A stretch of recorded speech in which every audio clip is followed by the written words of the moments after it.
ఎందుకంటే ఈరోజు కోర్టు ఇచ్చింది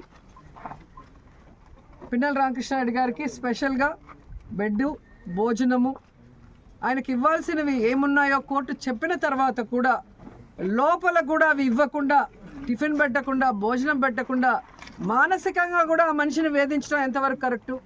చెయ్యని తప్పుకి కేసు పెట్టి లోపల పెట్టారు. లోపల పెట్టిన తర్వాత ఈరోజు కోర్టు ఇచ్చిన ఆర్డర్ని బేఖాతరు చేస్తూ భోజనం కూడా పెట్టడం లేదంటే మీరు ఏం ఉద్దేశంతో చేస్తున్నారో చెప్పాలి. లోపల ఉన్న ఆఫీసర్లు కానీ పైన ఉన్న ఆఫీసర్లు ఒకరి మీద ఒకరు చెప్పుకుంటూ తప్పించుకుంటున్నారు.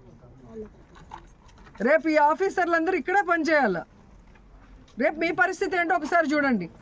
ఎందుకంటే ఆఫీసర్లు అన్న వాళ్ళు రూల్స్కి కట్టుబడి పనిచేయాలి. అంతేగాని లోకేష్కి, చంద్రబాబు నాయుడుకి భజన బ్యాచ్ లాగా పనిచేయకూడదు. ఈరోజు రాష్ట్రంలో మీరు చూస్తే ఆడపిల్లల్ని వేధించేది తెలుగుదేశం వాళ్ళు, ఆడపిల్లల్ని రేపులు చేసి చంపేది తెలుగుదేశం పార్టీ వాళ్ళు, గంజాయి డ్రగ్స్ ముఠాలని నడిపించేది తెలుగుదేశం పార్టీ వాళ్ళు, అక్రమంగా ఈరోజు బెల్ట్ షాపులు మద్యాన్ని ప్రవహింపజేసేది తెలుగుదేశం పార్టీ వాళ్ళు, ఇల్లీగల్గా ఇసుక నమ్మేది తెలుగుదేశం పార్టీ వాళ్ళు.